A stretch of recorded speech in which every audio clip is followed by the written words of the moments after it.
Shalom saudaraku dimanapun berada, selamat pagi, salam sejahtera untuk kita semua. Puji Tuhan, saya percaya kita semua dimanapun berada, biarlah damai sejahtera yang daripada Tuhan melingkupi hati saya dan saudara. Pada pagi yang indah ini Tuhan berikan kita waktu kembali untuk memuji dan menyembah Tuhan. Baiklah, kita memuji Tuhan. Siapa yang rindu bersama dengan saya untuk memuji Tuhan? Mari pujikan pujian ini. Saya percaya kita semua diberkati oleh Tuhan. Haleluya.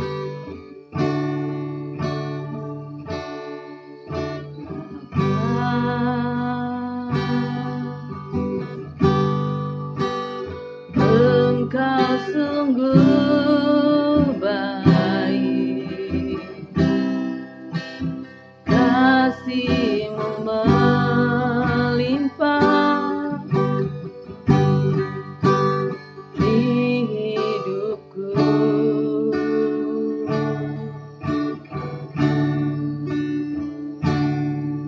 Bapa,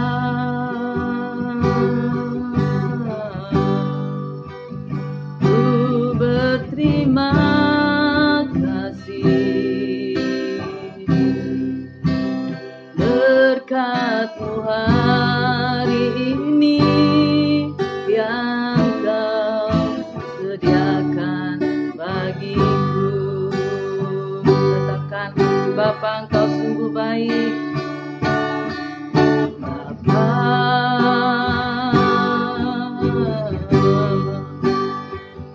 Engkau sungguh baik,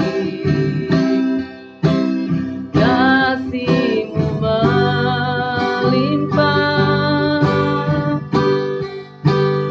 di hidupku.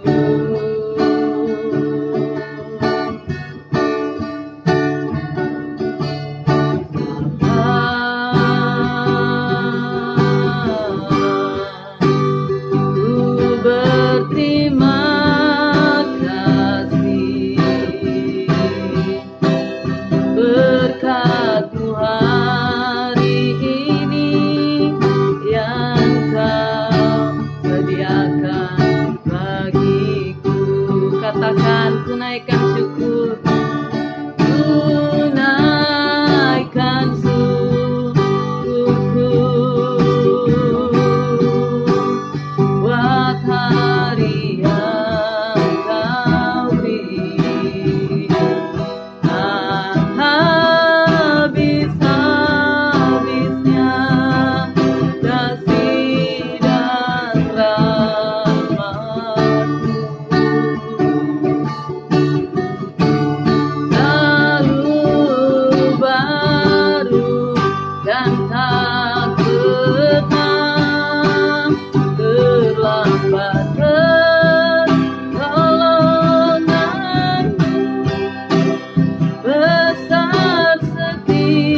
Mari kita angkat pujian dengan sungguh-sungguh. Kita berterima kasih kepada Tuhan. Terima kasih Tuhan untuk kasih setiamu yang ku alami dalam hidupku. Terima kasih Yesus untuk kebaikan-Mu sepanjang hidupku. Terima kasih Yesusku buat anugerah yang Kau beri. Sebab pagi ini Tuhan adakan syukur bagimu. Terima kasih Tuhan untuk kasih setiamu yang ku alami dalam hidupku. Terima kasih Yesus untuk kebaikan-Mu sepanjang hidupku. Terima kasih Yesusku buat anugerah yang Kau beri. Sebab pagi ini Tuhan adakan syukur bagimu. Terima kasih Yesusku buat anugerah yang Kau beri. Sebab pagi ini Tuhan adakan syukur bagimu. Kita patut bersyukur kepada Tuhan karena pagi ini kita boleh bangun, bergerak, bernapas karena kebaikan Tuhan. Memasuki hari yang baru, layak kita memberikan puji-pujian kepada Tuhan karena Dia memberikan kita waktu kembali untuk memuji Tuhan. Mari kita angkat pujiannya dengan sungguh-sungguh, kita mengucap syukur, kita berterima kasih kepada Tuhan karena Dia berikan kita hari yang baru. Terima kasih Tuhan untuk kasih setiamu yang ku alami dalam hidupku. Terima kasih Yesus untuk kebaikan-Mu sepanjang hidupku. Terima kasih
Tuhan. Haleluya. Terpujilah namamu Tuhan, Bapa yang kami sembah di dalam nama Tuhan Yesus Kristus. Kami mengucap syukur buat kebaikan Tuhan yang tidak pernah berkesudahan dalam hidup kami. Hari lepas hari kami boleh menikmati kebaikan Tuhan yang tidak pernah habis-habisnya. Bahkan sampai pada pagi yang indah ini Tuhan, kami bersyukur, kami berterima kasih Tuhan, di mana Engkau telah membangunkan kami kembali. Kami sebelum aktivitas kami Tuhan, kami mau mendahului Engkau dari segala-galanya. Pada saat pagi ini Tuhan, kami datang memuji menyembah-Mu. Biarlah puji-pujian kami pada pagi yang indah ini boleh menyenangkan hati Tuhan. Sebelum kami menyampaikan pokok-pokok doa kami Tuhan, kami mau merenungkan firman Tuhan. Mari Engkau Allah Roh Kudus menguasai kami, saat ini Tuhan, siaran langsung ini berkati kami semua. Baik kami hamba-Mu yang akan membawakan firman-Mu, urapi kami secara khusus. Roh Kudus bekerja beracara, singkapkan kebenaran firman-Mu bagi kami. Sembunyikan kami belakang salib-Mu, dan berkati setiap umat-umat-Mu yang mendengarkan dan menyaksikan siaran ini Tuhan. Engkau juga menjamah melawati mereka Tuhan. Mereka diberkati, mereka dikuatkan Tuhan. Terima kasih Bapa, terima kasih Yesus. Kami percaya Tuhan, Engkau beracara di tengah-tengah pemberitaan firman-Mu. Berkatilah kami semua, kami siap untuk menerima firman Tuhan pagi hari ini. Di dalam nama Tuhan Yesus, haleluya, haleluya, amin. Puji Tuhan, luar biasa kasih setia Tuhan bagi saya dan saudara. Kita patut mengembalikan pujian syukur kepada Tuhan karena Dia Allah yang berkuasa di bumi dan di surga ya. Jangan di hari-hari ini kita bersyukur, jangan kita cuek ya, jangan kita tidak mau mencari Tuhan karena di hari-hari ini adalah waktu yang Tuhan berikan bagi saya dan saudara adalah untuk memperbaiki diri kita, berbenah diri di hadapan Tuhan ya. Ini adalah hari-hari yang terakhir, hari yang jahat. Jangan kita mau hidup lagi seperti di masa-masa yang sudah lewat. Kurang lebih hampir 2 tahun kita ada dalam masa COVID ya, dalam keadaan yang tidak baik ya. Kita bersyukur kita bisa ada hidup, bergerak, bernapas, bahkan diizinkan masih hidup. Itu adalah bukti bahwa Tuhan masih memberikan kita waktu untuk berbenah diri, untuk bersyukur kepada Tuhan, untuk kembali kepada Tuhan agar kita menjadi orang-orang yang layak dan dikasih oleh Tuhan. Ya puji Tuhan, mari kita melihat bersama firman Tuhan pada pagi hari ini. Saya diingatkan untuk membawa firman Tuhan ini ya di dalam Yeremia pasal 24 ayat pertama, ayat 1 sampai ayat yang ke-10. Saudara menyimak, saya akan membaca ya. Di situ perikopnya penglihatan tentang 2 keranjang buah ara ya. Lihatlah Tuhan memperlihatkan kepadaku 2 keranjang buah ara berdiri di hadapan bait Tuhan. Hal itu terjadi sesudah Nabukadnezar Raja Babel mengangkut ke dalam pembuangan Yekonya bin Yoyakim Raja Yehuda beserta para pemuka Yehuda, tukang dan pandai besi dari Yerusalem dan membawa mereka ke Babel. Keranjang yang satu berisi buah ara yang sangat baik seperti buah ara bunggaran, tetapi keranjang yang lain berisi buah ara yang jelek yang tak dapat dimakan karena jeleknya. Lalu berfirmanlah Tuhan kepadaku, apakah yang kau lihat hai Yeremia? Maka jawabku, buah ara. Buah ara yang baik itu sangat baik. Dan buah ara yang jelek yang tak dapat dimakan karena jeleknya. Kemudian datanglah firman Tuhan kepadaku, bunyinya, beginilah firman Tuhan Allah Israel. Sama seperti buah ara yang baik ini, demikianlah aku dan akan memperlihatkan untuk kebaikannya orang-orang Yehuda yang kubawa dari tempat ini ke dalam pembuangan, ke negeri orang-orang Kasdim. Maka aku akan mengarahkan mataku kepada mereka untuk kebaikan mereka, dan aku akan membawa mereka kembali ke negeri ini. Aku akan membangun mereka, bukan meruntuhkannya. Aku akan memberi mereka suatu hati untuk mengenal aku, yaitu bahwa akulah Tuhan, mereka akan menjadi umatku, dan aku ini akan menjadi Allah mereka. Sebab mereka akan bertobat kepadaku dengan segenap hatinya. Tetapi seperti buah ara yang jelek itu, aku tidak dapat dimakan karena jelek, ya. Yang tidak dapat dimakan karena jelek. Sungguh beginilah firman Tuhan. Demikianlah aku akan memperlakukan Zedekia Raja Yehuda beserta para pemukanya dan sisa-sisa penduduk Yerusalem yang masih tinggal di negeri ini dan orang-orang yang menetap di negeri Mesir. Aku akan membuat mereka menjadi kengerian bagi segala kerajaan di bumi, menjadi aib dan perumpamaan menjadi sindiran dan kutuk di segala tempat kemana aku mencerai-beraikan mereka. Dan aku akan mengirimkan perang, kelaparan, dan penyakit sampar ke antara mereka, sampai mereka habis dilenyapkan dari atas tanah telah diberikan kepada mereka dan kepada nenek moyang mereka. Ya, puji Tuhan, kita melihat dari pembacaan firman Tuhan ini di dalam kitab Yeremia pasal 24 ayat 1 sampai ayat yang ke-10. Di sini menceritakan kisah ya bagaimana Nabi Yeremia diberikan penglihatan oleh Tuhan ya. Nabi Yeremia ini adalah salah satu nabi besar ya yang Tuhan pakai ya. Dia diberikan penglihatan oleh Tuhan yaitu tentang keranjang buah ara ya. Nah, di situ dia diberi penglihatan ada keranjang berisi buah. Di dalam keranjang itu ada buah-buah ara, tetapi ternyata ada dua ya, ada yang baik, ada yang jelek ya.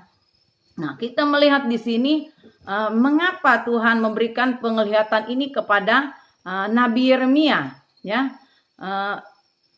Dia melihat apa yang kau lihat, Tuhan katakan kepada Nabi Yeremia ya. Nabi Yeremia katakan buah ara. Nah, di saat Nabi Yeremia melihat buah ara itu ada dua ya, ada yang tidak baik, ada yang baik ya. Nah, kita melihat di sini mengapa buah pohon ara ini diperlihatkan kepada Nabi Yeremia. Nah, di sini kita boleh melihat, kita mempelajari bagaimana Tuhan memberikan satu gambaran bagi kehidupan saya dan saudara sebagai umat Tuhan dimanapun berada. Kita adalah seperti buah pohon ara di hadapan Tuhan ya. Kita melihat juga di dalam Matius pasal 21 ayat 18 ya. Di situ digambarkan, dinyatakan di dalam perikopnya bahwa Yesus mengutuk pohon ara. Nah, di mana pada saat itu Tuhan Yesus mau makan dari buah pohon itu. Ternyata pas dia melihat pohon ara itu tidak menghasilkan buah ya, tidak menghasilkan buah sehingga Yesus mengutuk pohon itu. Nah, di sini menggambarkan bahwa kehidupan saya dan saudara adalah seperti buah pohon ara ya. Ya, kita seperti pohon ara ya, Tuhan mencari buah-buahnya. Kehidupan saya dan saudara adalah gambaran seperti pohon ara yang harus menghasilkan buah yang baik atau itu yang Tuhan mau, bukan buah-buah yang jahat ya. Kita melihat di sini ayat yang ke-7 penekanannya. Ya, ayat yang ke-7 penekanannya, aku akan memberikan mereka suatu hati untuk mengenal aku, yaitu bahwa akulah Tuhan. Mereka akan menjadi umatku dan aku ini akan menjadi Allah mereka, sebab mereka akan bertobat kepadaku dengan segenap hati ya. Puji Tuhan, biarlah firman Tuhan pada saat ini yang ayat yang ke-7 ini menjadi satu bagian bagi saya dan saudara ya, di mana Tuhan memberikan satu penglihatan ya kepada Nabi Yeremia ya. Cara Tuhan memberikan satu pesannya kepada saya dan saudara ada ya kurang lebih hampir 5 cara yang Tuhan berikan bagaimana kita bisa melihat, mengerti maksud Tuhan dalam hidup saya dan saudara. Dia berbicara bagi kita pertama lewat Alkitab suci ya. Lewat Alkitab ya, Tuhan berbicara bagi saya dan saudara seperti yang kita dengar, kita baca pada pagi hari ini ya. Itu pertama, Tuhan berbicara bagi saya dan saudara ya. Kedua ya lewat penglihatan lewat mimpi-mimpi. Tuhan juga menyampaikan pesan lewat mimpi ya. Tuhan memberikan satu gambaran pesan lewat mimpi. Nah, lewat nasihat-nasihat orang-orang yang dipakai oleh Tuhan ya. Bagaimana kita berkonseling kepada orang-orang yang Tuhan pakai ya. Mereka memberikan kita nasihat-nasihat ya. Nah, itu juga adalah pesan Tuhan kepada saya dan saudara. Dimanapun kita berada, jika kita konseling, jika kita diberikan nasihat ya kepada orang-orang yang dari orang-orang yang Tuhan pakai, itu adalah Tuhan berbicara bagi saya dan saudara. Mari kita responi, mari kita ikuti ya. Dan keempat adalah akal sehat kita. Di saat kita berpikir dan kita menerima dengan akal sehat kita bahwa itu adalah sesuai dengan firman Tuhan, itulah ya Tuhan berbicara bagi saya dan saudara.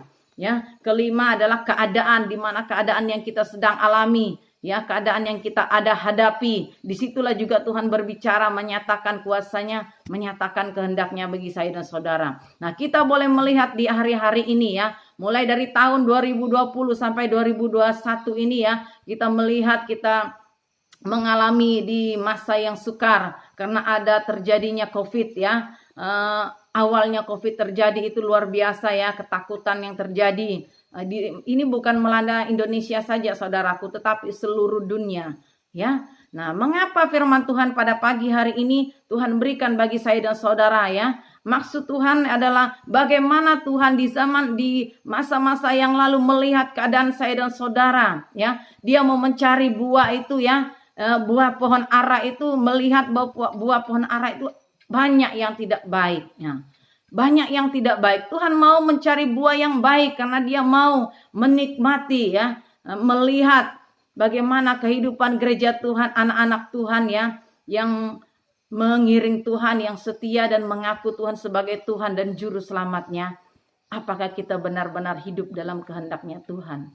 Nah, ternyata banyak orang-orang yang tidak setia, yang tidak taat, yang tidak hidup dalam kehendak Tuhan ya, mengikuti keinginan-keinginan daging, hawa nafsu, mengikuti ya arus dunia ini, tidak lagi hidup sesuai dengan kebenaran firman Tuhan ya. Mengapa firman Tuhan pagi hari ini datang demikian bagi saya dan saudara ya? Bagaimana cara Tuhan agar agar pohon ara itu menghasilkan buah yang baik lagi ya? Tuhan mau menikmati buah-buah dari pohon ara itu adalah buah-buah yang baik ya. Melalui kehidupan saya dan saudara adalah buah-buah pertobatan saya dan saudara. Buah-buah dari hasil pertobatan yang kita lakukan dalam hidup saya dan saudara, itu yang Tuhan mau lihat. Bagaimana kita mau hidup dalam pimpinan Tuhan, hidup dalam kebenaran firman Tuhan ya, hidup dalam kekudusan, menjaga hidup kita agar selalu kudus di hadapan Tuhan ya, dan mengikuti kehendak Tuhan, bukan kehendak manusia kita, bahkan melakukan hal-hal yang tidak berkenan di hadapan Tuhan ya, yaitu mengikuti arus dunia ini. Kita boleh melihat keadaan dunia sekarang ya, seperti kami melihat ya, dan saudara pun tahu seperti pada zamannya Nuh ya. Kita melihat karena media sosial ini terjadi ya, hal-hal yang luar biasa. Bahkan rumah tangga bisa hancur, rumah tangga terjadi perceraian karena akibat dari media sosial ya. Perselingkuhan ya terjadi ya. Anak-anak tidak lagi taat kepada orang tua karena terikat dengan HP ya. Bermain game, tidak lagi mau mendengarkan nasihat, tidak mau mendengarkan lagi didikan orang tua ya. Tidak ada lagi kesukaan untuk beribadah ya. Bahkan rumah tangga yang dulunya baik-baik tiba-tiba menjadi hancur ya, bercerai karena apa? Akibat dari keadaan-keadaan yang sekarang ya. Nah, kita boleh melihat bagaimana ya Tuhan melihat keadaan saya dan saudara. Dia melihat dari tempat yang maha tinggi ya. Dia mau mencari buah pohon ara yang baik, bukan yang jelek ya. Itu sebabnya Tuhan mengizinkan ya terjadinya COVID-19 yang ada melanda seluruh dunia, karena Tuhan melihat keadaan kita ya, dunia sedang dalam keadaan tidak baik ya. Dia mencari buah-buah yang baik, itu tidak ada. Ternyata ya yang banyak adalah buah ara yang jelek ya. Jadi Tuhan mau memulihkan gereja Tuhan di seluruh dunia ini. Dengan bagaimana cara dia memulihkan? Ya, izinkan terjadinya COVID ini ya melanda seluruh dunia. Ya, saya dan saudara pun menyadari bagaimana ya keadaan kita sebelum COVID dan sesudah COVID ini. Pastinya kita merasakan satu perbedaan yang ada dalam hidup kita ya. Dulunya mungkin kita tidak terlalu sungguh-sungguh mencari Tuhan, tetapi setelah COVID terjadi, kita mau fokus, kita mau sungguh-sungguh kepada Tuhan. Nah, itu bukti bahwa Tuhan memulihkan ya umat-umat Tuhan yang ada di seluruh dunia ini ya, permukaan bumi ini, agar berbalik kepada Tuhan ya, agar berbalik kepada Tuhan, agar kita menghasilkan buah-buah yang Tuhan mau, yaitu buah yang baik ya. Nah, itu sebabnya ayat yang ke-9, aku akan membuat mereka menjadi kengerian bagi segala kerajaan di bumi, menjadi aib, perumpamaan, menjadi sindiran dan kutuk di segala tempat kemana aku mencerai-beraikan mereka. Nah, jika hidup saya dan saudara tidak menghasilkan buah-buah yang baik, maka ini yang akan terjadi bagi saya dan saudara ya. Tuhan akan membuat kita menjadi ya menjadi aib bagi kerajaan, menjadi kengerian, menjadi sindiran, dan kita mendapat kutuk ya.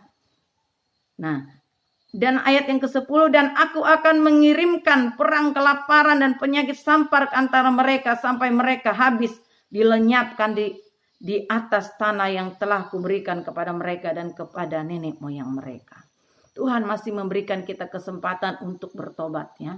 Tuhan memberikan kita kesempatan untuk berbenah diri, mengikuti kehendak Tuhan. Kita melihat pada ayat yang ke-10 ini ya, Tuhan memberikan kita Tuhan memberikan mengirim perang kelaparan ya, penyakit sampar. Hari ini kita mau mempergunakan waktu yang ada, bahkan sisa waktu yang Tuhan berikan bagi saya dan saudara dengan sungguh-sungguh. Jangan kita mengikuti lagi keinginan daging kita, memuaskan nafsu kita, keinginan daging kita ya. Jangan kita mengikuti. Kalau kita mau hidup kita ya diberkati oleh Tuhan, dijaga, dilindungi oleh Tuhan, bahkan Tuhan memberkati kita yang menjadi umat-umat kesayangannya, mari kita berbalik kepada Tuhan. Jangan lagi melakukan hal-hal yang Tuhan tidak inginkan ya. Kita diberikan waktu, kesempatan untuk bertobat ya. Kalau kita bisa lolos dari COVID-19 ini, berarti Tuhan masih memberikan kita kesempatan untuk bertobat ya. Camkan perkataan firman Tuhan pada pagi hari ini. Kita diberi waktu untuk berbenah diri, untuk bertobat, agar di saat kita kembali, kita benar-benar layak masuk di dalam kerajaan surga ya. Karena ada saya mimpi malam kemarin ya, saya mimpi di mana dalam mimpi itu badai luar biasa ya. Dalam mimpi itu saya melihat banyak orang, ada suami saya dan juga orang-orang di sekitar saya dan orang lain ya. Badai itu luar biasa ya, angin topan gitu. Nah, air ya seperti lautan ya, namun ada sela kayak perahu-perahu gitu. Nah, di saat itu dalam mimpi saya itu saya sedang mengaduk air di dalam gelas, tapi dia itu seperti susu. Nah, di saat itu ya orang pada teriak panik semua ya. Mereka panik ketakutan dengan badai ini ya. Kenapa di saat saya mengaduk itu saya hanya melihat keadaan benar-benar orang pada kacau ya. Kenapa saya diingatkan untuk melemparkan gelas yang ada air ini ya. Saya diingatkan untuk melemparkan, jadi saya ikuti ya. Tetapi di saat saya mengucapkan melemparkan gelas ini ke air ini tadi, ada perkataan yang saya ucapkan itu berbahasa roh, tapi arti bahasa roh itu saya mengerti ya. Saya mengerti apa yang saya ucapkan. Di saat saya mengangkat gelas itu saya lempar ke tengah-tengah laut itu, saya katakan diam, tenang, saya katakan kepada badai itu. Di saat saya melempar, langsung badai itu kembali tenang ya, langsung gelombang yang tadinya seperti besar itu ya, tiba-tiba menyatu kembali, langsung diam ya. Nah, perkataan yang saya ucap itu dengan bahasa roh ya, diam, tenang. Ternyata perkataan yang saya ucapkan, melemparkan gelas dan air itu tadi, keadaan langsung tenang. Jadi orang sekitar heran ya, kenapa kok bisa dia membuat keadaan jadi tenang gitu ya. Kenapa dia bisa membuat keadaan jadi tenang. Nah ada satu berkata lagi, suara itu berkata, dia bilang dia tadi melempar salib gitu. Nah salib. Nah akhirnya ada suara lagi yang berkata kepada saya ya, perkataanmu penuh kuasa ya. Apa yang kamu